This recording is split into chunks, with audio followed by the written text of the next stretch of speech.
أعوذ بالله من الشيطان الرجيم بسم الله الرحمن الرحيم اللهم صل على سيدنا ونبينا مولانا محمد وعلى آل سيدنا محمد وبارك وسلم عليه ربي زدني علما ربي زدني علما ربي زدني علما اللهم إنا نسألك علما نافعا اللهم إنا نعوذ بك من لا ينفع. அல்ஹம்துலில்லாஹ். ஒவ்வொரு ஃபன்னுக்கும் உசூல் கிதாபுகளை நம்ம ஏற்கனவே படிச்சிருக்கிறோம். நபி ஸல்லல்லாஹு அலைஹி வஸல்லத்துடைய ஹதீஸை குறித்து உசூலுல் ஹதீஸ் என்று முஸ்தலஹுல் ஹதீஸை கடந்த வருஷம் படித்தோம். அதே போன்று ஃபிக்ஹ் மார்க்க சட்டங்கள் சம்பந்தப்பட்டு உசூலுல் ஃபிக்ஹில் உசூலுல் ஷாஷி படித்தோம். அந்த மாதிரி இந்த தஃப்சீருடைய துறையில் உசூலு தஃப்சீர்ன்ற அந்த ஃபன்னில் இப்போ நம்ம பார்க்கக்கூடிய கிதாப் வந்து அல் ஃபௌசுல் கபீர். அல் ஃபௌசுல் கபீர் இந்த கிதாப் வந்து அசல் கிதாப் வந்து ஃபார்சி கிதாப். இது அரபியில் எழுதுனவங்க ஃபார்சியில் எழுதுனாங்க. ஒருத்தவங்க அரபியில் இதை ஃபார்சியிலேருந்து அரபியில் மாற்றிருக்கிறாங்க. அப்போ அசல் கிதாப் வந்து ஃபார்சி. இதுதான் நிசாமியா பாடத்திட்டத்தில் உள்ள கிதாப். இது புதுமை பாடத்திட்டத்தில் உள்ள கிதாப் இல்லை. எல்லா மதரசாக்கள்லேயும் உசூலு தஃப்சீருக்கு அல் ஃபௌசுல் கபீர் வச்சுருக்காங்க. எப்படி உசூலு ஷாஷி உசூல் ஃபிக்ஹில் வச்சுருக்காங்களோ எந்த மதரசாக்கு போனாலும் உசூலு தஃப்சீரில் அல் ஃபௌசுல் கபீர் வச்சுருக்கிறாங்க. இதை எழுதினவங்க ஃபார்சியில் எழுதினவங்க யார் அப்படின்னு கேட்டால் ஒலாஹு பில் ஃபார்சியத்தி முன்னாடியே போட்டிருக்காங்க. அல் இமாமுல் அக்பர் அல் ஷேக் அல் முஹத்திஸ் ஷா வலியுல்லா அத்தஹலவி அப்படின்றவங்க தான் இதனுடைய முசன்னிஃப். அதாவது ஃபார்சியில் அசல் கிதாபுடைய முசன்னிஃப் இவங்க. 11வது பக்கத்தில் அவங்களுடைய உண்மையான பேர் போட்டிருக்கு.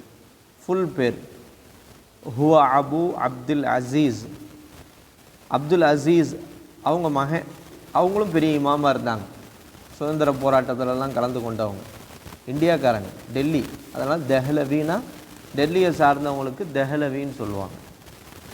அவங்க மகன் அப்துல் அசீஸ் அவங்களும் பெரிய இமாமாக இருந்தாங்க. இவங்களுடைய வாப்பாவும் பெரிய அவுலியாவா பெரிய விலாயத்தானவங்க, பெரிய முஹத்தீஸாக இருந்தாங்க. அதனால தான் அவங்க அவங்க மகன் பேரோட சேர்த்து அபு அப்துல் அசீஸ்ன்றாங்க. ஏன்னா அப்துல் அசீஸும் பெரியாது. அபு அப்துல் அசீஸ் குத்துபுத்தீன் வலியுல்லா அஹ்மத் இப்னு அப்துர் ரஹீம் அல் ஃபாரூக்கி அத் தெஹ்லவி அல் ஹிந்தி.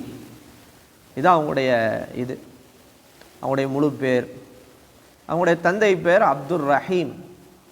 ஃபாரூக்கி அப்படின்னா உமரே ஃபாரூக் ரலியல்லாஹுடைய வம்சத்தில் உள்ளவங்க. அவங்க அமீருல் முஃமினீனில் முக்கியமான 2வது ஹலீஃபாவான உமர் ரலியல்லாஹுடைய வம்சத்தில் உள்ளவங்கன்றதுனால ரசூலுல்லாஹுடைய வம்சத்துக்கு என்ன செய்வாங்க, சையீதுன்னு சொல்கிறாங்க. அபூபக்கருடைய வம்சத்துக்கு சித்தீக்கின்னு சொல்லுவாங்க. இவங்களாம் சித்தீக் நாயகத்துடைய வம்சம் போது அவங்க பேருக்கு பின்னாடி சித்தீக்கின்னு போட்டுக்குவாங்க. இவங்க ஃபாரூக்கி, ஃபாரூக் நாயகத்துடைய உமரே ஃபாரூக் ரலியல்லாஹுடைய வம்சம். டெல்லி இவங்களுடைய முக்கியமான பிரதான அவங்க கல்வியை கற்றுக் கொடுத்தது எல்லாமே டெல்லி. அதனால் தெஹ்லவி. இந்தியாக்காரங்க. உலித ஃபி அஹதி ஆலம்கீர். ஆலம்கீர்னா யார்? அவுரங்கசீப் அவங்களுடைய அந்த ஆட்சி காலத்தில் தான் இவங்க பிறக்கிறாங்க. சனத்தை எத்தனை? 1114 ஹிஜ்ரி. ஒத்துவஃபிய இலா ரஹ்மத்துல்லாஹி ஃபில் முஹர்ரம் சனத்தை 1176 தி மதீனத்தி தெஹ்லை டெல்லி. அப்போ எத்தனை வருஷம் வாழ்கிறாங்க? எத்தனை வருஷம்? அப்போ இவங்க உமர் ரலியல்லாஹுடைய வம்சத்தில் நோட் பண்ணிக்காங்க. உமர் ரலியல்லாஹுடைய வம்சத்தில் இவங்க வர்றாங்க. ஹிஜ்ரி 1114 ஷவ்வால் மாதம் பிறை 4 ஷவ்வால் மாதம் பிறை 4 ஹிஜ்ரி 114 இவங்க பிறக்கிறாங்க. யாருக்கு பிறக்கிறாங்க மகனா? இவங்களுடைய தந்தை யார்? அவங்க ஒரு பெரிய ஷேக். ஷேக் ஷா அப்துர் ரஹீம் வலி ரலியல்லாஹு அன்ஹு. ஷேக் ஷா அப்துர் ரஹீம் வலி ரலியல்லாஹு அன்ஹு அவங்களுக்கு மகனாக பிறக்கிறாங்க.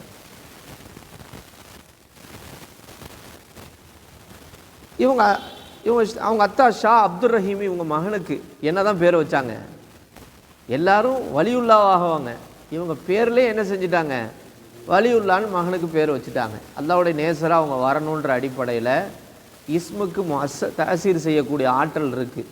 நம்ம என்ன பேர் வைக்கிறோமோ அந்த பெயருடைய தாசீர் ஏற்படும். அதனால தான் ரசூல்லா பேரை மாற்றி விட்டாங்க. ஐயாமுல் ஜாஹிலியால் சில பேர் வச்சுருந்தாங்க. இஸ்லாத்துக்கு வந்த பிறகு அந்த பேருடைய அர்த்தம் சரியில்லை. ஒருத்தருடைய பேர் நெருப்புன்னு அர்த்தம் வந்துச்சு, மாற்றி விட்டாங்க. மதீனாவுடைய பேரையே மாற்றினாங்க. யஸ்ரிப் அப்படின்னு இருந்துச்சு மதீனாவுடைய அசல். யஸ்ரிப்புக்கு சரியான அர்த்தம் இல்லைன்றாங்க. அப்போ ரசூல்லா அந்த பேரை என்ன செஞ்சாங்க? மாற்றினாங்க. இப்படிலாம் என்ன செய்யுது? அந்த பேர் ரொம்ப முக்கியமானது. அப்போ இவங்க தன்னுடைய மகனுக்கு வலியுல்லானே என்ன செஞ்சாங்க? பேர் வச்சாங்க. இவங்க பேருடைய முழு பேர் குத்துபுத்தீன் வலியுல்லா. ஏன் குத்துபுத்தீன்னு பேர் வச்சாங்க? குத்துபுத்தீன்னா என்ன? இந்த தீனுடைய மையம் அவங்க. ஏன் இந்த பேரை வச்சாங்க அப்படின்னா, குத்துபுத்தீன் பக்தியாரி காக்கி ரஹிமத்துல்லாஹி அலைஹின்னு ஒரு பெரிய இறைநேசர் சிஸ்தியா தரிக்கால வர்றாங்க. யார்? குத்துபுத்தீன் பக்தியாரி காக்கி. அவங்க அத்தாவுடைய சில்சிலெல்லாம் வருவாங்க. நீங்கள் அந்த இதில் சிஜராவில் படிச்சிருக்கீங்களா? குத்துபுத்தீன் பக்தியார் டெல்லியில் அடங்கியிருக்கிறாங்க. வலிமான் வரலாறில் 4வது பாகத்தில் அவங்களுடைய வரலாறு ஹாஜா மொயின் சிஷ்தி இருக்காங்களே, அஜ்மீர், அவங்களுடைய ஹலீஃபா அவங்க. உஸ்மான் ஹாரூனி அவங்களுடைய ஹலீஃபா ஹாஜா மொயின் சிஷ்தி, அவங்களுடைய ஹலீஃபா தான் ஹாஜா குத்துபுத்தீன் பக்தியாரி காக்கி ரஹ்மத்துல்லாஹி அலைஹி, பெரிய இறைநேசர். அவங்களுடைய ஆட்சி காலத்தில் தான் இல்துமிஸ்னு அரசர் ஆட்சி செஞ்சார். ஹிஸ்ட்ரியில் படிச்சிங்கன்னா இல்துமிஸ்ன்னு சொல்லுவாங்க. இல்துமிஸ்ன்னுலாம் சொல்லுவாங்க. அவரோட ரொம்ப சிறப்பான ஆட்சியாக இருந்துச்சு, ரொம்ப பேணுதலாக இருந்தவர். அந்த இல்துமிஸ் யாருடைய சீடராக இருந்தாருன்னா ஹாஜா குத்துபுத்தீன் பக்தியாரி காக்கியுடைய சீடராக இருந்தார். புரிஞ்சா? இல்துமிஸ் யார் அப்படின்னா அவரும் பெரிய நல்ல அரசர். வரலாற்றில் எழுதுகிறாங்க, அவருடைய காலத்தில் கல்வியில் 2ஆம் பக்தாதுன்னு டெல்லியை அழைக்கப்படுற அளவுக்கு கல்வியில் ஒரு சிறந்த அளவில் உருவாக்கி வந்தார். ஹாஜா பக்தியாரி காக்கி குத்துபுத்தீன் அவங்களுடைய வரலாறில் யாருடைய வரலாறு சேர்ந்து வருது? இல்துமிஸுடைய வரலாறு வருது. எந்த அளவுக்கு பேணுதலானவங்க அப்படின்ட்டா, அந்த இல்துமிஸ் அரசர் இருக்கிறாங்க. அவங்க காலத்தில் ஹாஜா குத்துபுத்தீன் பக்தியாரி அவங்களுடைய சீடர். ஒரு நாள் ஹாஜா குத்துபுத்தீன் பக்தியாரி காக்கி ரஹ்மத்துல்லாஹி வஃபாத் ஆகிறாங்க. வஃபாத் ஆகிறதுக்கு முன்னாடி தன்னுடைய சீடர்களுக்கு வசியத் செய்கிறாங்க. என்ன வசியத்தினா, நான் மௌத்தான பிறகு இன்னென்ன சிஃபத்துகள் உள்ளவங்க தான் எனக்கு ஜனாசா தொழுக வைக்கணும்னு வசியத் செய்கிறாங்க. நான் மௌத்தான பிறகு எனக்கு பள்ளியாசலில் வச்சுருங்க, இந்த சிஃபத்துகள்லாம் சொல்லுங்கள், இந்த சிஃபத்துலாம் யார்கிட்ட இருக்கோ அவங்க எனக்கு ஜனாசா தொழுக வைக்கட்டும்ன்றாங்க. லோஹரு கொண்டு வஃபாத் ஆகிட்டாங்க. இறைநேசர்களுக்கு அல்லாஹு தாலா அவங்களுடைய அந்த வஃபாத்துடைய இதை அல்லாஹ் முன்கூட்டியே அல்லாஹ் ஏலாம் செஞ்சிடறான், அறிவிப்பு செஞ்சு கொடுத்துட்றான். இந்த நேரத்தில் இந்த நாளில் இத்தனை மணிக்கு நான் வஃபாத். அவங்க ரெடி ஆகிடுறாங்க, ஜம்முன்னு குளிச்சுட்டு ரெடியாகி அல்லாஹ்வை சந்திக்கிறது. ஏன்னா அவங்களுக்கு இறைநேசர்களுக்கு வஃபாத் என்பது லிகாவுல்லா. அல் மௌத்து ஜஸ்ருன் யூசிருல் ஹபீபு இலல் ஹபீப். நமக்கு தான் ஐயோ மௌத்தாயிட்டா என்ன செய்யறதுன்ட்டு. அவங்களுக்கு என்னண்டா, அல்லாவோட சேர போகிறோம். அல் மௌத்து ஜஸ்ருன், மௌத் என்பது ஒரு பாலம். யூசிருல் ஹபீபு இலல் ஹபீப், நேசரை நேசரோடு சேர்க்கக்கூடிய ஒரு பாலம். அதனால் வழிமாறுகள் மௌத்தை நினச்சி பயப்பட போகிறதில்ல, மௌத்தாகிறதுக்கு சந்தோஷப்படுவாங்க. சாதாரண மனிதர்கள் நம்ம தான் ஐயன் மௌத்தாயிட்டா என்ன ஆகுமோ ஏதாகுமோன்ட்டு அவங்களுக்கு என்ன பயம்? இப்போ இந்த உலகத்தில் எல்லாமே தடையாக இருந்துச்சு, எல்லா தடையும் நீங்கள் அல்லாவோட சேர போகிறாங்க. அப்போ என்ன வசியச்சு? அப்போ லொஹரு கொண்டு வைக்கிறாங்க, அறிவிப்பு செய்கிறாங்க, யாருமே வரல. அந்த சிஃபத்துடையவங்க யாருமே இல்லை ரஹ்மத்துல்லாஹ். அவ்வளோ பெரிய அந்த இதில் டெல்லி அந்த அது பிறகு அசர் ஆகுது, மஹ்ரிப் ஆகுது, இஷா ஆயிடுச்சு. பார்த்தா அந்த ஆட்சி செஞ்ச இல்துமிஸ் அரசர் வர்றார். விட்டு அவங்களுடைய ஜனாசாவை பார்த்து அவங்களுடைய நெற்றியில் முத்தமிட்டுட்டு, இவ்வளோ நாள் நான் மறைத்து வச்சுருந்த ரகசியத்தை நீங்கள் வெளிப்படுத்திட்டீங்கன்னு அவர் ஜனாசா தொழுக வைக்கிறார் அரசர். அப்படி என்ன சிஃபத்? இப்படி என்ன அந்த சிஃபத்து அப்படின்னு கேட்டால் அவங்க சொன்னாங்களா, எனக்கு ஜனாசா தொழுக வைக்கிறவர் வாழ்க்கையில் பருவ வயது அடைஞ்சிலேருந்து தஹஜ்ஜத் தொழுகையை விட்டுருக்கக்கூடாதான். 1. 2வது, அவர் தக்பீர் தஹ்ரீமாவும் மிஸ் பண்ணியிருக்கக்கூடாது. ஜமாத் இல்லை, அந்த முதல் ரக்காத்துடைய தக்பீர் தஹ்ரீமாவை அவர் மிஸ் பண்ணியிருக்கக்கூடாது. 3வது, அந்நிய பெண்களை தவறாக அவர் கண்களை கொண்டு பார்த்திருக்க கூடாது. 4வது அசருடைய முன் சுன்னத்தை அவர் விட்டிருக்க கூடாது. இந்த 4 தன்மை உடையவர்கள் எனக்கு ஜனாசத்து யாருமே இல்லை அந்த காலத்தில். பார்த்தா அந்த இல்துமிஸ் அரசர் அந்த தன்மையை ஃபாலோ பண்ணுறவராக இருந்திருக்காரு பாருங்க. சொல்ல புரிஞ்சா? அப்போ அந்த அளவுக்கு ஹாஜா குத்துபுத்தீன் பக்தியாரி காக்கர் அவ்வளோ சிறப்பானவங்க. பேர் வந்ததுனால சொல்ல, நீங்கள் கண்டிப்பாக வலிமாறன் வரலாறை கண்டிப்பாக நீங்கள் படிக்கணும். ஒவ்வொருத்தரும் வலிமான் வரலாறு படிச்சிங்கனாலே வாழ்க்கையில் அசர் செய்ய ஆரம்பிச்சிடும். 5 வலிமான் வரலாறு பாட்டு படிக்கணும் கண்டிப்பாக. அப்துல் ரஹீம் அவங்க எழுதியிருக்கிறாங்க, எம்ஆர் அப்துல் ரஹீம் எழுதியிருக்கிறாங்க. வலிமான் வரலாறு 5 பாகத்தையும் நீங்கள் படிச்சிங்கன்னா, படித்து முடிக்கும் போது நீங்கள் வலியுல்லாவாயிருவீங்க. 5வது பாகத்துடைய முன்னுரையில் எழுதியிருக்காங்க அப்துல் ரஹீம். இந்த 5 பாகத்தையும் ஒருத்தர் படித்து முடிச்சிட்டாருன்னா அவர் வலியுல்லாவாயிருவாராம். ஏன்னா அப்படி வரலாறு இருக்கும். அதனால் நீங்கள் கண்டிப்பாக அந்த வலிமா வரலாறுல அந்த இந்த வரலாறுலாம் படிங்க. மேட்ருக்கு வரும். இப்போ ஹாஜா குத்துபுத்தீன் பக்தியாரி காக்கி ரஹ்மத்துல்லாஹி அலைஹி அவங்களுடைய ஜியாரத்துக்கு அப்துல் ரஹீம் போகிறாங்க. யார்? ஷா வலியுல்லா அவங்களுடைய தந்தை போகிறாங்க. அப்போ போகும்போது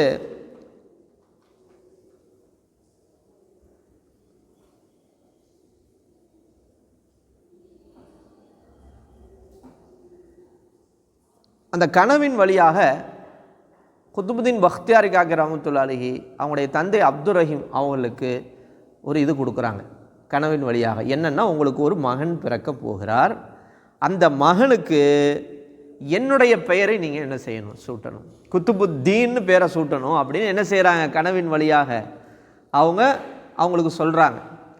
அந்த அடிப்படையில் தன் மகனுக்கு அவங்க என்ன செய்கிறாங்க, குத்துபுத்தீன் அப்படின்னு சொல்கிறாங்க.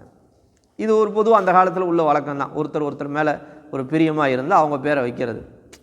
எனக்கு ஆரம்பத்தில் ஹாஜா சிஸ்தி மேலே ரொம்ப பிரியமாக இருந்துச்சு ஓதர. அது அந்த அடிப்படையில் ஹாஜா எல்லாம் கேட்டாங்க, என்ன இந்த பேரை போய் வச்சுருக்கீங்க, இந்த பழைய காலத்து பேராக இருக்குது, இது இவ்வளோ பெருசாக இருக்குதுன்ட்டு.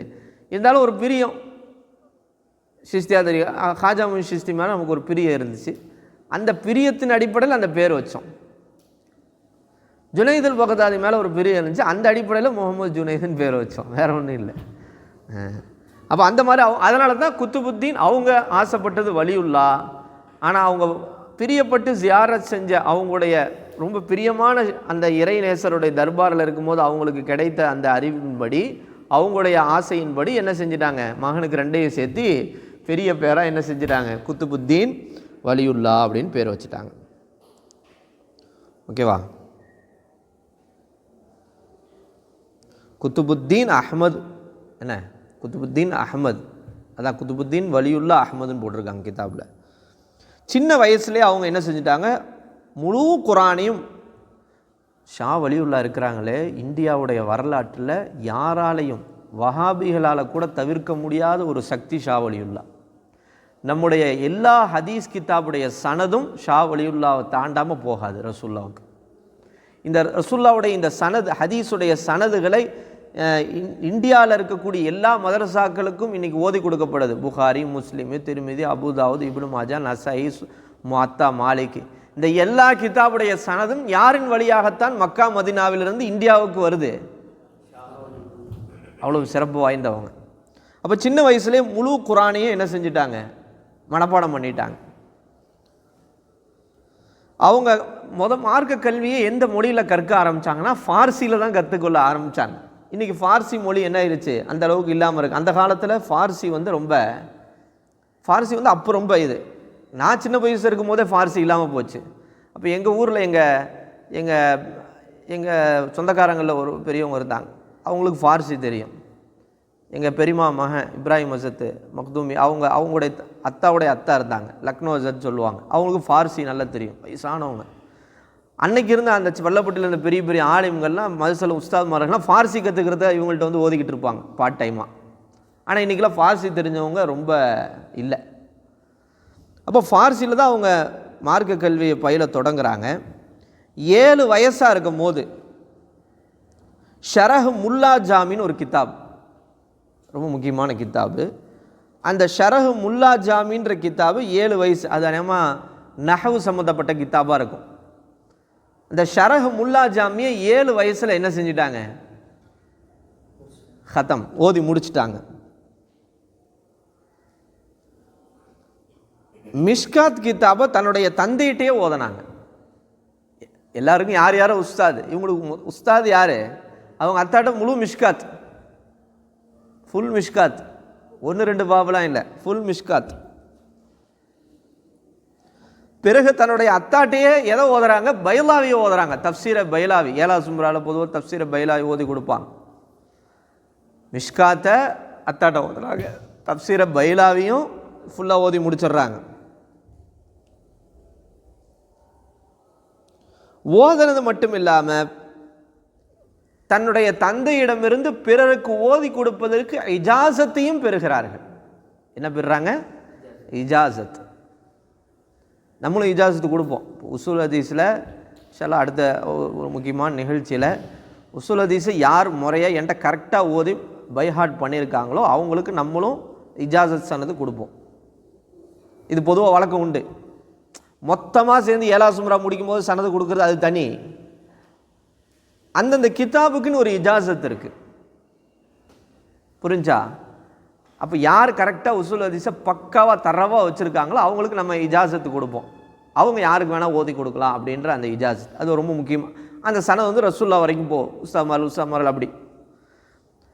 அப்போ இவங்க தன்னுடைய தந்தையிடமிருந்து மிஷ்காத்துடைய ஓதி கொடுக்குற இஜாசத்தையும் பெற்றுக்கொண்டார்கள், தப்சீர பைலாவுடைய இஜாசத்தையும் அவங்க பெற்றுக்கொண்டாங்க. அது மட்டும் இல்லாமல் டோட்டல் மார்க்க கல்வி, ஆன்மீகம், தசோஃபையை யார்கிட்ட தான் கற்றுக்கிட்டாங்க? அத்தாட்டு இருந்தே. இது பெரிய பாக்கியம். பாப்பாவே எல்லாமே தெரிஞ்சவராக இருந்தால் அது பெரிய பாக்கியமாச்சே. அது மகனை விடுவாங்களா? டோட்டலாக புரிஞ்சு எடுத்துட்டாங்க போல இருக்கு. அப்போ மொற்ற மார்க்க ஞானங்களையும் ஆன்மீக ஞானத்தையும் அனைத்து அதில் இருக்கக்கூடிய கிதாபுகளையும் மகனுக்கு ஓதி கொடுத்துட்டாங்க. மகனும் அத்தாட்ட ஓதிட்டார்.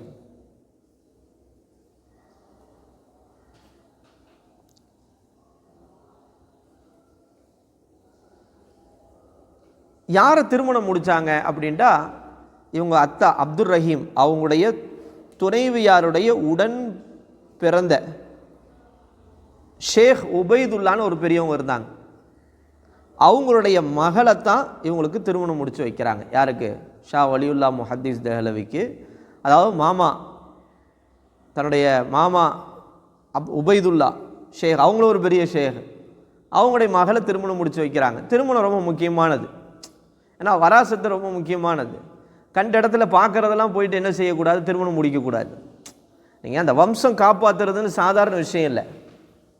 இன்றைக்கி என்ன ஆயிடுச்சுன்னா அந்த வம்சத்தை காப்பாற்றுறதெல்லாம் இல்லாமல் போச்சு. எந்த புள்ள வெள்ளையாக இருக்குதோ விழுந்துடுறான்.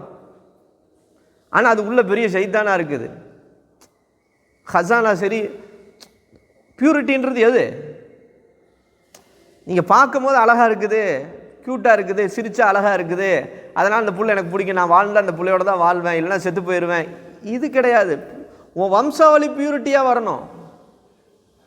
என்னைக்கு ஒரு பிள்ளைக்கு நீ ரூட்டு விடுற, அந்த புள்ள உனக்கு திருப்பி ரூட்டு விடுதோ அந்த புள்ள சரியில்லைன்னு அர்த்தம். அப்படிப்பட்ட பிள்ளைக்கு அதை போய் நீ பிடிச்சி உனக்கு சந்ததி எப்படி பியூரிட்டியாக வரும்? சொல்ல புரியுதா உங்களுக்கு? மொய்தீன் அப்துல் காதர் எப்படி பிறந்தாங்க? அபு சாலிஹு அந்த ஆப்பிளை தின்னுவிட்டாங்க, அடுத்த விட்ட ஆப்பிள், அதை ஹலாலாக்கிறதுக்காக அந்த தோட்டக்காரர்கிட்ட போய் கேட்குறாங்க. அந்த வரலாறு உங்களுக்கு தெரியும்ல. கடைசியாக பார்த்து சொல்கிறாங்க கண் இருக்காது, வாய் ஊமை, காது கேட்காதுன்றாங்க, கால்லாம் ஊனுன்றாங்க. ரூம்குள்ளே போய் பார்த்தா அவ்வளோ அழகான தேவதை மாதிரி உட்காந்துருக்கு. பயந்துட்டு வெளியே வந்துட்டாங்க. ரொம்ப வருஷம் வேலை செஞ்சு அதுக்கு பிறகு ஹலால் ஆகணும்னா என் மகளை கல்யாணம் முடிக்கணும்னு அது அந்த வரலாறு தெரியும்ல. கடைசி உள்ளே போய் பார்த்தா பெரிய தேவதை மாதிரி இருக்காங்க. இவங்க பயந்துட்டுனாடா கை கால் ஊனுன்றாங்க, இப்படி அழகான ஒரு மனைவியாக உட்காந்துருக்குறாங்க, ஒரு பெண்ணை உட்காந்துருக்கு, வேறு யாரோ போல இருக்குன்னு நினச்சி வந்தாங்க. அப்போ சொன்னாங்க, என்னுடைய மகள் இது வரைக்கும் ஹராமான விஷயத்தை கண்ணி கொண்டு பார்த்ததில்லை, ஹராமை கேட்டதில்லை, ஹராமாக பேச்சு பேசுறது, ஹராமான செயல்களை உடல், அதைத்தான் அந்த மஜாஸாக நான் சொன்னேன் அப்படின்ட்டாங்க. அவங்களுக்கு பிறந்த நாள் தான் மொஹீதீன் அப்துல் காதர் ஜெயிலானி வழிமாறின் தலைவரானாங்க. அப்போ நீ பார்க்குறதெல்லாம் ஆசைப்பட்டு ஸ்கூலுக்கு போகும்போது ஒரு பிள்ளை ஆசைப்படுறதும், காலேஜுக்கு போகும்போது இந்த பிள்ளை அழகாக இருக்குது, பரவாயில்லையா, நல்லா நீட்டாக இருக்குது, பேசுது, அழகா கொலையுது நிலையுதுண்டா, பியூரிட்டி எப்படிங்க கிடைக்கும்? அப்போ அது ஃபல்ஃபர் பிதாத்தி தீன்றது என்னதுமா? துன்காஹுல் மர்அத்து என்னது இல்லையா? அர்பாயின், திருமணம் 4 இதுக்காக முடிக்கப்படுது. எதை பார்த்து முடிக்கிறோம்? ஒன்று பார்த்தா லி ஜமாலிஹா, அழகாக இருக்குன்னு முடிக்கிறோம், அல்லது மாலுக்காக முடிக்கிறோம், அல்லது ஹசப் நல்ல வம்சாவளி பெரிய பணக்காக முடிக்கிறோம், அது தீனுக்காக முடிக்கிறோம். ரசூலுல்லாஹி அலைஹி வஸல்லம் ஃபல்ஃபர் பிதாத்தி தீன், தீன் உடையவர்களை கொண்டு வெற்றி அடைந்து கொள்ன்றாங்க. அப்போ நீ வந்து கருப்பா இருக்கு ஃபக்கீரா அதெல்லாம் மேட்டர் இல்லை, முதல்ல எதை கொண்டு வா, சொல்ல புரியுதா? அப்போ தான் உன்னுடைய வம்சாவளி பியூரிட்டி ஆகும். சொல்ல புரிஞ்சா? அப்போ அதில் ஒரு பியூரிட்டி இருக்கும், ஒரு பேணுதல் இருக்கும். அப்போ ரெண்டு பேணுதல் சேரும் போது பேணுதலான ஒரு வம்சாவளி அல்லாஹ் உருவாக்குவான் இன்ஷா அல்லாஹ். அதை விட்டுப்பட்டு நம்ம வந்து லவ்ன்ற பேரில் வந்துட்டு என்ன செய்யக்கூடாது, அப்படி போகக்கூடாது. நிலத்தில் ரொம்ப யோசிக்கிறீங்க, உங்களுக்கெல்லாம் பெரிய லட்சியங்கள் இருக்குது. எதுக்கு சொல்ல வரேன்னா, அவங்க பொண்ணு எடுத்ததும் ஒரு பெரிய ஷேக், அவங்க மாமா அவங்களும் ஒரு ஷேக் உபேதுல்லா, அவங்க தந்தை இந்த வரலாறு தெரிஞ்சுக்கின்றத சொல்கிறேன். அதுக்கப்புறம் அவங்க தந்தை அவங்களுடைய ஒஃபாத்துடைய நேரத்தில் தன்னுடைய மகனுக்கு பையாத்தும் கொடுத்து ஹிலாஃபத்தும் கொடுத்துட்டாங்க. எப்படி? பையத்தும் கொடுத்து ஹிலாஃபத்தும் கொடுத்து அவங்களுடைய தந்தைகிட்ட கண்மணி நாயகம் ரசூலுல்லாஹி ஸல்லல்லாஹு அலைஹி வஸல்லம் அவர்களிடமிருந்து கிடைத்த 2 முடி இருந்துச்சு. யார்கிட்ட? தந்தைகிட்ட, அப்துல் ரஹீம் அவங்கள்ட்ட. அதில் ஒரு முடியை யாருக்கு கொடுக்குறாங்க? மகன். எல்லாருமே சொத்தை கொடுப்பாங்க, இவங்க கல்வியும் ஆன்மீகத்தையும் கொடுத்து வஃபாத்தாரத்துக்கு முன்னாடி பையத்தையும் ஹிலாஃபத்தையும் கொடுத்து ரசூலுல்லாஹ்வுடைய ஆசார முபாரக்கில் ரொம்ப உயர்ந்த ஆசாரான அவங்களுடைய முடியை ஒன்று நாங்கள் வச்சுக்குவோங்க கொடுத்தாங்க.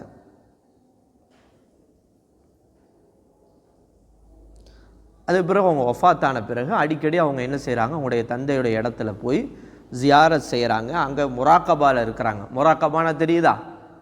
ஆன்மீகத்துடைய படித்தரங்களில் முராக்கபான்றது ரொம்ப முக்கியமானது. புரிஞ்சா? கண்ணை மூடிக்கொண்டு ஓதி அவங்களோட மரணித்தோட அவங்களோட பேசுறது, அல்லாவோட பேசுறது முராக்கபா.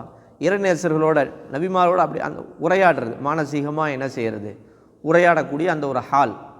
அப்போ இந்த தியானங்கள்லாம் செய்கிறாங்க. இதில் அல்லாஹு தாலா நிறைய கஷ்ஃபுகளை அல்லாஹ் அவங்களுக்கு வெளிப்படுத்துகிறான். என்ன செய்கிறான்? அந்த இறைநேசருடைய அவங்க தந்தையே ஒரு பெரிய அவங்களுடைய துவா பரக்கத், அத்தான் மூத்தாயிட்டாங்க, அடக்கம் பண்ணிட்டாங்க, அது பிறகு போய் ஏன் பார்க்கணும் அப்படின்னு இல்லை, போய் ஜியாரத் செய்கிறாங்க. நம்மளும் ஜியாரத் செய்கிற பழக்கம் வச்சுக்கணும். நம்ம குடும்பத்தில் மரணித்தவர்களை, நல்லவர்களை அடிக்கடி போய் என்ன செய்யணும், ஜியாரத் செய்யணும். நான் ஒரு தடவை கூட ஊருக்கு போயிட்டு ஜியாரத் செய்யாமல் ரிட்டர்ன் ஆக மாட்டேன். எங்கள் ஊரில் இருக்கக்கூடிய ஜியாரத்து ஒரு பெரிய தர்பாரில் ஜியாரத் செய்யாமல் ஒரு தடவை கூட வந்ததில்லை. இந்த தடவை கூட போய் கூட இப்ராஹிம் உஸ்ஸா வந்திருந்தாங்க, கூட கூட்டிகிட்டு போய் அழுது துவா செஞ்சுட்டு தான் நம்ம வந்தோம். ஜியாரத் செய்கிறது நமக்கு வழக்கம். அதே மாதிரி நம்ம குடும்பத்தில் மரணித்தவர்களை ஜியாரத் செய்து அவங்களுடைய துவாவை நம்ம ஆதரவு வைப்பது, அவங்க நமக்காக துவா செய்வாங்க. ஆனால் இது வந்து பொடுபோக்காக இருப்போம், நமக்கு ஆமாம் போயிட்டு போய் பண்ணிக்கிட்டு இன்ட்ரெஸ்ட் வராது. ஆனால் இன்ட்ரெஸ்ட் வரணும். அப்போ தான் அவங்களுடைய துவா அந்தடைய துவாவில் நமக்கு அல்லாஹ் சில உயர்வுகள் அல்லாஹ் கொடுப்பான். அதற்கு பிறகு அவங்க அத்தை ஒரு மதரசா நடத்திட்டு இருந்தாங்க. அந்த மதரசாவுக்கு பேர் ரஹீமியா, அப்துல் ரஹீம் ரஹீமியா. அந்த மதரசாவை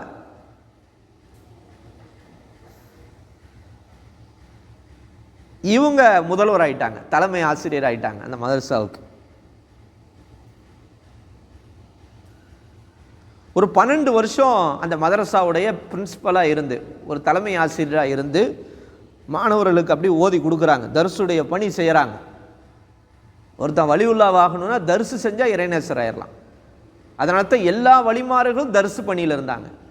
மொய்தீன் அப்துல் காதர் அந்த கராமத் செஞ்சாங்க, இந்த கராமத் செஞ்சாங்க, அதை பண்ணாங்க. எல்லாத்த விட அவங்க செஞ்ச கராமது தர்சு தான். அவங்க பாட அறையில், அவங்களுடைய பாட ஹால்னா லட்சக்கணக்கான பேர் ஒன்று கூடனாங்க. புரிஞ்சா? மைக்கே இல்லாமல் அவ்வளோ பேர் ஒன்று கூட அவங்க தரிசனம் நடத்தினாங்க. அப்படி நம்ம கேள்விப்படுறோம். எல்லா இறைநேசர்களும் ஒரு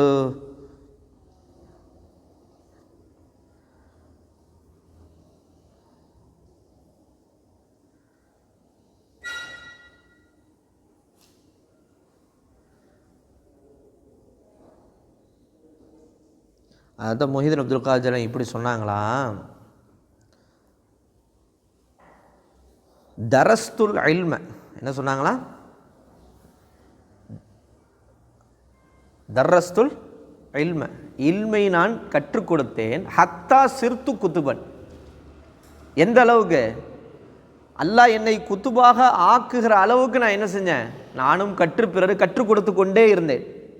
அப்போ கல்வியுடைய தொடர்பு, இந்த மார்க்கையோட தொடர்பு இருக்க இருக்க இருக்க இருக்க இருக்க இருக்க என்ன ஆகும்? மொய்தீன் அப்துல் காதர் ஜிலானி அவங்க குத்துபானது எதை தான் காரணம்னு சொல்கிறாங்க? தர்சு தான் காரணம்னு சொல்கிறாங்க. இந்த தர்சை நம்ம என்ன செஞ்சிட முடியாது, ஒரு சாதா சீதாவாக நம்ம இதுவாக நினச்சிட முடியாது. சரி, இப்போ என்ன சொல்லிட்டு இருந்தேன்?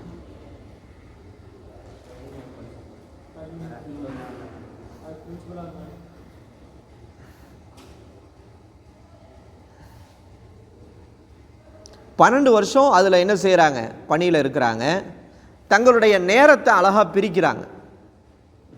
ஒரு பகுதியை தன்னுடைய ஒரு நாளுடைய பகுதி, நம்மளாம் என்ன செய்யணும், கிடைச்சா நம்ம போய் படுத்துடலாம் அப்படின்னு தான் நம்மளுடைய இது. ஒரு நாள் வருது, ஒரு 2 நாள் பாட ஆரம்பிக்கிறோம், எப்போறப்பா நல்லா தூங்கிக்கணும்டா, ஒரு மாதத்துடைய தூக்கம் பத்தாது, இதில் வேறு கிளாஸ்லேயும் உட்காந்து தூங்கிக்கலாம் இல்லை தூங்க. ஆனால் அவங்க என்ன செஞ்சாங்கண்டா, தங்களுடைய நேரங்களை என்ன செஞ்சாங்க, கரெக்டாக ஷெடியூல் போட்டுக்கிட்டாங்க. ஒரு நேரத்தில் ஒரு நேரம் தர்சுக்கு ஒதுக்கிட்டாங்க. எதுக்கு ஒதுக்கிட்டாங்க? பாட நேரத்துக்கு ஒதுக்கிட்டாங்க.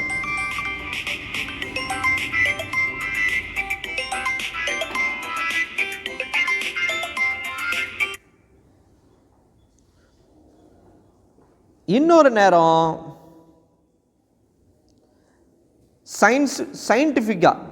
சயின்ஸ் நூல்கள் இருக்குல்ல, அறிவியல் நூல்களை ஆய்வு செய்வதில் தங்களுடைய நேரத்தை செலவு செஞ்சாங்க. Multi talent person Shah Waliullah. அவங்களுடைய கிதாபுகள் ஆங்கிலத்திலேருந்து பல மொழிகளுக்கு மொழிபெயர்ப்பு செய்யப்பட்டிருக்கு. அந்த மாதிரி இன்னொரு நேரத்தை இபாதத்திலையும் முராக்கபால் தியானத்திலையும் என்ன செஞ்சாங்க, கழித்து கொண்டார்கள். இன்னொரு குறிப்பிட்ட நேரத்தை மக்களிடத்தில் உரையாடுவதற்கும் கழித்து கொண்டாங்க. இன்னொரு பகுதியை ஓய்வுக்கு கழிச்சாங்க.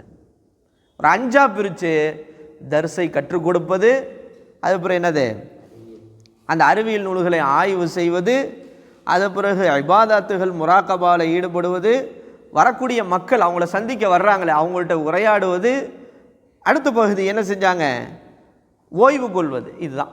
இப்படி நேரத்தை பிரித்து என்ன செஞ்சாங்க, நமக்கெல்லாம் கொடுத்து அப்படின்னா ஃபுல் டைம் ஓய்வு எடுத்துருவோம்.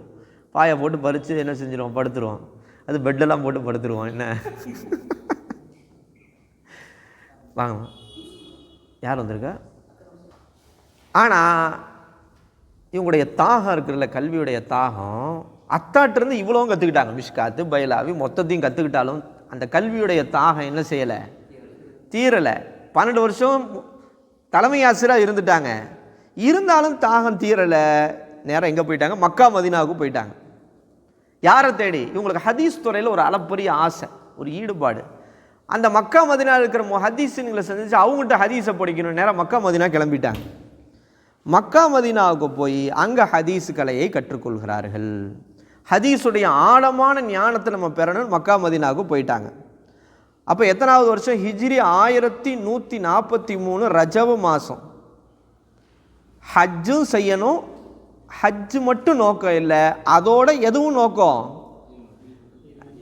ஹதீஸுடைய துறையில் இருக்கக்கூடிய அங்கே இருக்கக்கூடிய எல்லா பெரிய ஆட்கள்கிட்டையும் கரைச்சி குடிச்சிட்டு வந்துடணும் அப்படின்னு ஹிஜாஸுக்கு பயணம் செய்கிறாங்க. ஹிஜாஸ் என்றால் மக்கா மதினா, இந்த ரெண்டுக்கும் என்ன சொல்லுவாங்க, பொதுவான பேர் ஹிஜாஸ்ன்னு சொல்லுவாங்க. ஹிஜாஸுக்கு பயணம் மேற்கொள்கிறாங்க. ஹஜ்ஜுடைய நோக்கம் ப்ளஸ் என்னது நோக்கம். சார்ஜ் இல்லாமல் இருக்குது ஃபோன். முஃபீஸ் உங்கள் ஃபோன் இங்கே இருக்குது. யார்கிட்ட கற்றுக்கொள்கிறாங்க அப்படின்னா ஷேக் முஹம்மத் வஃப்துல்லா அப்படின்னு ஒரு பெரிய முஹத்தீஸ் இருந்தாங்க. அதே போன்று ஷேக் தாஜுத்தீன் ஹலாஇ,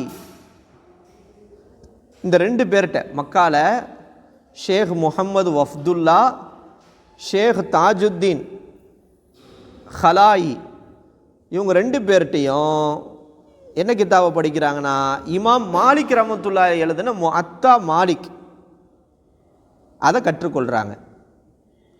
கற்றுக்கொண்டு அதுக்கு என்ன செய்கிறாங்க, இஜாசத்து என்ன செய்கிறாங்க, பெறுறாங்க. ஏமா இல்லையா உங்கள் அம்மா உங்களுக்கு ஃபோன் அடித்து பயங்கரமாக இது பண்ணுவாங்களே. அந்த காலத்தில் என்ன செய்வாங்கன்னா ஹிர்கான்னு அணிவிப்பாங்க. என்ன சொல்லுவாங்க? ஹிர்கா. இப்போ துண்டெல்லாம் போட்டு அவங்களுக்கு ஒரு தலப்பா மாதிரி கட்டி விட்டு, இந்த கிதாப் இவர் ஓதிட்டார், இவர் எல்லாத்துக்கும் ஓதி கொடுக்கலாம், அதுக்குன்னு சொல்லி அதுக்கு ஒரு ஹிர்கா என்ன செஞ்சாங்க, அணிவிச்சிட்டாங்க. என்ன கிதாபுக்கு? முஅத்தா மாலிக். ரொம்ப முதல்ல எழுதப்பட்ட ஹதீஸ் கிதாப். புகாரி முஸ்லிம்லாம் பின்னாடி தானே. முதல் ஹதீஸ் கிதாப் எது தான்? முஅத்தா மாலிக். மாலிக் இமாம் எழுதுன முஅத்தான்ற கிதாப் தான். அதற்கு பிறகு ஈசா ஜஃப்ரி மஹ்ரிபி அப்படின்றவங்கள்ட்டையும், ஈசா ஜஃப்ரி மஹ்ரிபின்றவங்கள்ட்டையும், ஷேக் இப்ராஹிம் குர்தி அப்படின்றவங்கள்ட்டையும், அவங்களும் ஹதீஸ் துறையில் ஒரு பெரிய ஆட்கள். ஹதீஸு கலையை பிறருக்கு கற்றுக் கொடுப்பதற்கான இஜாசத் அவங்கள்ட்டையும் பெறாங்க. ஏகப்பட்ட இஜாசத் அவங்கள்ட்ட இருந்தும் ஹிர்கா அவங்க அணிவிக்கப்படுறாங்க.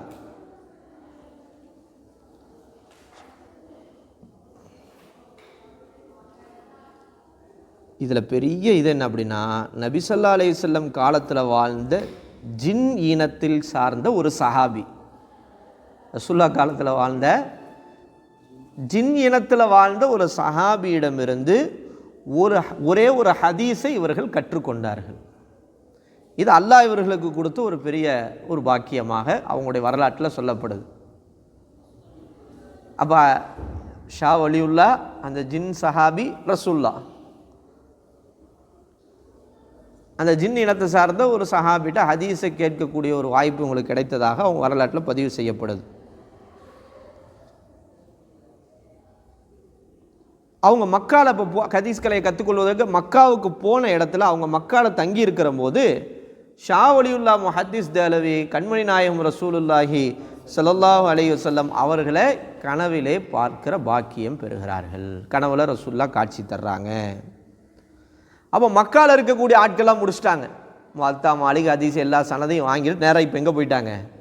மதீனாவுக்கு போயிட்டாங்க. மதீனாவில் ஷேக் அபு தாஹிர்னு ஒருத்தவங்க இருக்கிறாங்க. ஷேக் அபு தாஹிர். இந்த ஷேக் அபு தாஹிர்கிட்ட 6 சிஹாவு சித்தாவையும் படிக்கிறாங்க. புகாரி, முஸ்லிம், அபுதாவுத், இப்னு மாஜா, நசாயி, இந்த 6 ஹதீஸ் கித்தாபையும் படித்ததோடு மட்டும் இல்லாமல் பிறருக்கு கற்றுக் கொடுக்குகிற இஜாசத்தையும் அவர்கிட்ட இந்த 6 சனது எது வழியாக தான் போகுது? ஷேக் அபு தாஹிர் வழியாக மதீனாவிலிருந்து தான் வருது. அது மட்டும் இல்லாமல் தலாயிலுல் ஹைராத், கசீதத்துல் புர்தா, இதுக்கும் இஜாசத்து பெறாங்க அவங்கள்ட்ட இருந்து. புர்தா ஓதுறதுக்கும் இஜாசத்து இருக்குது. எல்லா சும்மா புர்தா ஓதுறது சிறப்பு கிடையாது. அந்த இஜாசத்தோடு ஓதுறது சிறப்பு. அந்த கனெக்டிவிட்டி, இவங்க ஓதனாங்க, இவங்க ஓதனாங்க, இவங்க ஓதனாங்க, கடைசியாக பார்த்து இந்த பூசரி மாமிட்ட போய் சனது முடியும். தலாயில் ஹைராத் இவங்க ஓதனாங்க, இவங்க ஓதனாங்க, இவங்க ஒன்று பார்த்தா யார்கிட்ட போய் முடியும்? அந்த அந்த எழுதுனாங்களே தலாயில் ஹைராத் அவங்கள்ட்ட போய் முடியும். இதுக்கு இஜாசத்து இருக்குது. அந்த இஜாசத்தையும் பெற்றாங்க. பெற்றுவிட்டு ஷேக் அபு தாஹிர் இவங்களுக்கும் என்ன செய்கிறாங்க? அவங்களும் அந்த ஹிர்காவை அணிவித்து தலப்பாலாம் அணிவித்து இவங்களை கண்ணியப்படுத்துகிறாங்க. அதற்கு பிறகு மக்கா வந்த இவங்க ஹரம் ஷரீஃபில் இஅ்திகாஃப் இருந்தப்ப, இஅ்திகாஃபில் ஹரம் ஷரீஃபில் இஅ்திகாஃப் இருக்கிறாங்க. தூக்கம் வந்துடுச்சு. இஅ்திகாஃப் இருக்கும் போது தூங்குறாங்க. தூக்கத்தில் கனவுல இவங்களுக்கு ஒரு அற்புதமான ஒரு பட்டம் கொடுக்கப்படுது. என்ன பட்டம்? காயிது ஜமான் அப்படின்னு பட்டம். ஷா வலியுல்லா முஹத்திஸ் தேலவிக்கு கனவின் வழியாக கொடுக்கப்படுற பட்டம் என்னது? காயிது. காயிது தலைவர், காயிது ஜமான். அதற்கு பிறகு 2வது தடவை ஹஜ் செய்கிறாங்க. அதற்கு பிறகு 1145 எப்போ போனாங்க? 1003 போனாங்க. 2 ஹஜ்ஜை செஞ்சுட்டு 2வது ஹஜ்ஜையும் கம்ப்ளீட் பண்ணிவிட்டு 1145 ரஜவு மாதம் 14ஆம் தேதி டெல்லி வந்து சேர்றாங்க.